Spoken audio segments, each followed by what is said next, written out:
Give them credit. They played great. They were more physical. We missed 15 layups in the first half. I think we missed 12. Probably shot 40% from the foul line. You know, they took it to us. Now, I will tell you, that certainly doesn't look like my team, the one I was coaching today, but this happens sometimes. Yes. Yeah, Florida, I think it was 56 points in the paint. Obviously, they've got arguably the best front court in the country. Just, you know, how difficult was it to prepare for and try to defend against those guys today? Well, it was going to come back to our will versus their will. And if you stop playing, they keep moving their feet and put you in bad positions. And they did that to us a bunch. We had some opportunities to rebound where they just beat us to a ball. It was us and them, and they got it. Again, they got, how many offensive rebounds did they end up having? 16. Yeah, 16. They have 51 rebounds overall. They out-rebounded us by 20. Come on. You're not going to win that game. You're not. I wish it would have gone faster. They had 7 in double figures tonight. I mean, just what kind of binds does that put you in when they have multiple guys kind of scoring like that? It was more than that. They could have had 9. It's, you know, the 7 they had. They all played well. I mean, the whole team played well. It matched the worst loss of your coaching career in 2018 against Duke, 34 points. Did it I feel had to that have, way? wait a minute, my first year at UMass, I had to have some of these. I mean, we didn't win many games, I'm telling you. Close, just not quite. Not quite? Yeah. We gave up 100 more than any other team in the country that year. So it would surprise me, then those other coaches took it easy on us, but yeah, look, I've done this so long, stuff happens. And I told them we had a great February, we got 2 games left, let's get out of here and go. I said it wasn't my team, this is not the team I've been coaching.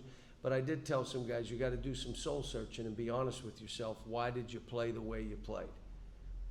So, not a whole else you can do. And what happened with you and Todd there early in the second half? Who knows, we're both competitors, he's done a great job. I can tell you, he outcoached me today. Is Florida playing about as well as any team you've seen in a while? They're playing well, they are. And the biggest thing is they're kind of connected, which makes it even tougher. They're big, they're connected, and they play physical. They're not afraid to throw you around. That's how they play. Jeremy, you spent your whole better part of your career with this huge target, right, on your teams. What he's going through in terms of being the defending national champs, revamping his lineup a little bit, is it to be commended? Oh yeah, The way they're he's done a handling it? great job. He has. You know, I was hoping we got by Texas Tech last year. We had a chance that we'd have played them. Let's see which one of us win the national title. They went and, you know. But, no. And then to do what he did, no, he's done it. Yeah.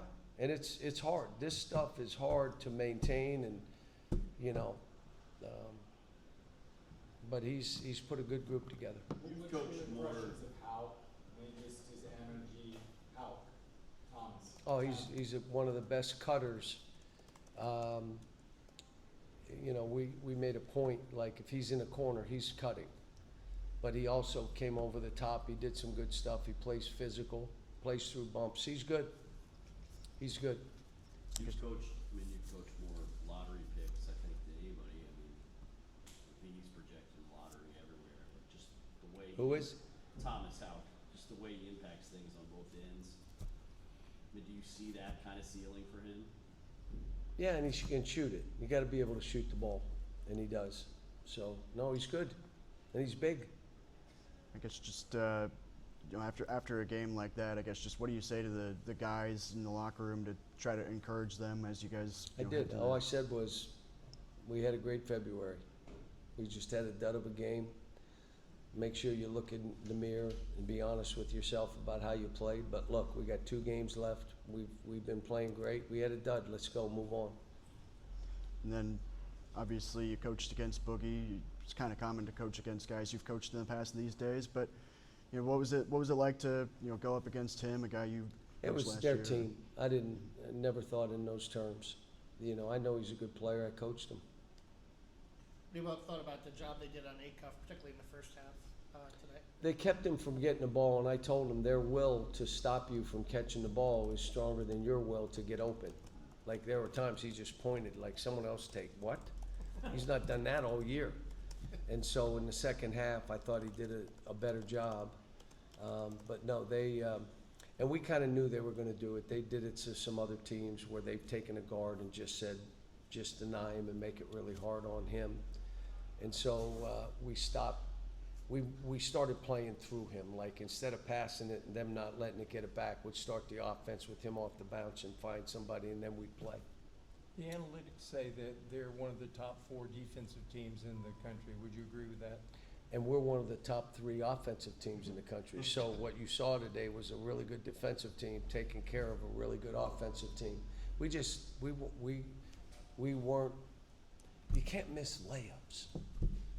You know, I mean, and they were like layups, 2-footers. You can't, you know, we were the ones that bounced around. We were like, oh, please go in.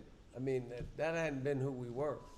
I mean, and then we're also a team that would, you know, we get to the foul line. I mean, but we were, you know, we were grabbing and holding at the end. So You've come here many times, you know, with Kentucky when Billy had it going. What your thoughts on the atmosphere tonight? oh, it and was how great that impacted atmosphere. it?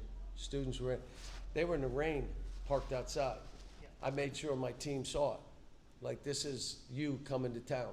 This is what it's supposed to be like. I know you and Billy are friends, you know. Did you have a chance to talk to him since his dad passed? Yeah, I texted him back and forth. He and I went back and forth. And Dad was such a great guy. Oh, my gosh. Larry Brown told me he played against him in Long Island in high school. And because we were talking about him.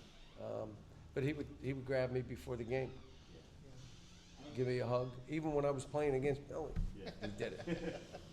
And then he'd talk for a minute, he'd smile, and yeah, it kind of stunned me when I heard it. And kind of looking forward to seeing him, but, you know, a good man.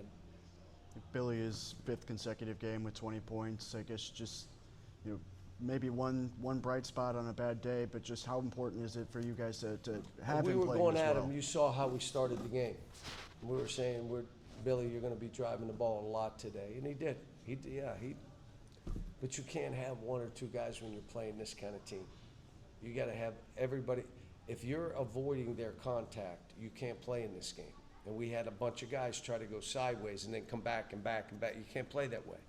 Your head got to be down. You got to be into their body, and you got to. In the second half, we did some of it, but you're down 25. It's playing for nothing. Thanks. Coach. Appreciate you. Thanks, Cal.